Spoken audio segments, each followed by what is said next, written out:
তরুণ ব্রিগেডকে সামনে রেখে ২১-এর ভোটে লড়েছিল সিপিআইএম। ২৬-এর আগে সেই তরুণ ব্রিগেডেই ভাঙন।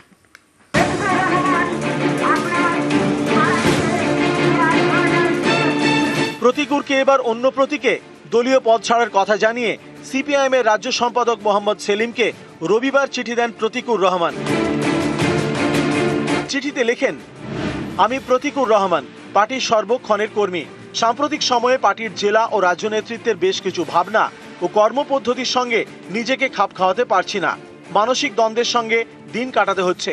এই অবস্থায় আমি পার্টির জেলা ও রাজ্য কমিটির দায়িত্ব তৎসহ পার্টির প্রাথমিক সদস্য পদ থেকে অব্যাহতি নেওয়ার সিদ্ধান্ত নিয়েছি। এরপর সরাসরি নিশানা করেন মোহাম্মদ সেলিমকে। রতন চেনে, উনি চেনে হুমায়ুন আর শতরূপ, উনি চেনে নিজের সিট। সেটা যদি সত্যি হয় তাই।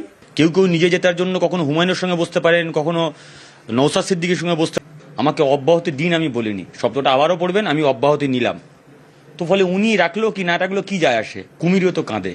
বাংলার প্রবাদ বাক্য যে কুমিরের মরা কান্না।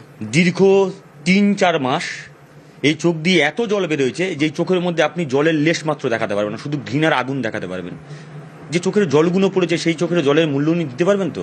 আমার কাছে নতুন প্রজন্মের একটা ছেলে মেয়ে পার্টির অনেক পার্টিকে ইনভেস্ট করতে হয়, মুভমেন্ট, আন্দোলন, সংগ্রাম, প্রচার। তারপর আমরা চাই এটা থেকে পার্টি যাতে লং টাইম ডিভিডেন্ড তোলে।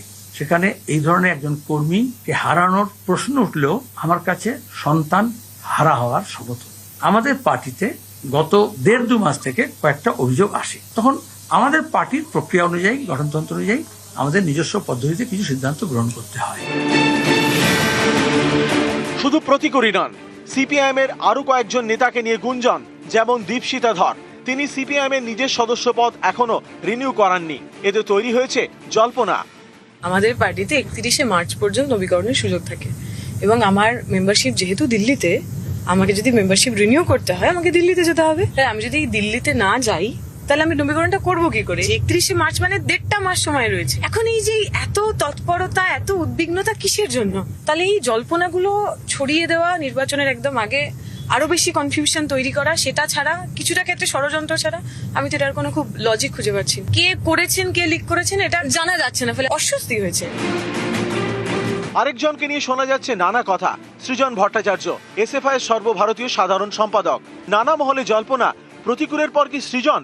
আমি কোথাও বলেছি আমি সিপিএম ছেড়ে অন্য কোথাও যাচ্ছি? যারা এটা ভাসিয়ে দিয়েছেন যে সৃজন তৃণমূলে চলে যাচ্ছে, তারা বলতে পারবেন তারা কেন ভাসিয়েছে। পার্টিতে অনেক সময় অভাব, অভিযোগ, অপ্রাপ্তি, না পাওয়া, খারাপ লাগা অনেক সময় তৈরি হয়। সিপিআইএম সৃজনের কর্মী নয়, সৃজন সিপিআইএম এর কর্মী।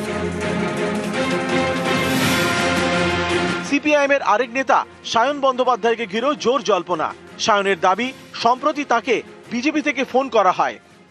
একবার না, টোটাল ৩ বার ফোন করা হয়েছে, 2টি আলাদা আলাদা নাম্বার থেকে। তাদের যে কেন্দ্রীয় টিম, সেই কেন্দ্রীয় টিমে যারা এই সমস্ত কাজকর্ম করছে তাদের তরফ থেকেই ফোন আসে আমার কাছে। আমাকে আহ্বান জানান যে তাদের সাথে বসবার জন্য, তাদের এক কেন্দ্রীয় নেতৃত্ব এবং এক পর্যবেক্ষকের সাথে বসবার জন্য, সামনের বিধানসভা নির্বাচনের জন্য অন্য দল থেকে এনে তাদের ওনারা ফোন করেছেন। গতবারের বিধানসভা ভোটে এ রাজ্যে খাতা খুলতে পারেনি বামেরা, কিন্তু এখনো তারা এ রাজ্যের রাজনীতিতে প্রাসঙ্গিক। কারণ বামপন্থীদের একাংশ যেদিকে হেলে পড়ে সেই দল ডিভিডেন্ড পায়। সেই বামেদের তরুণ ব্রিগেডেই ভাঙন। রাজ্য সম্পাদকের বিরুদ্ধে ক্ষোভ উগরে দিয়েছেন প্রতিকুর রহমান। এই নিয়ে প্রতিক্রিয়া জানতে চাওয়া হলে রাজ্য সম্পাদক মোহাম্মদ সেলিম দেখান কলার খোসা। এই দৃশ্য দেখে অনেকেরই প্রশ্ন, কলাটা কে খেলেন আর খোসাটা কার হাতে রইল?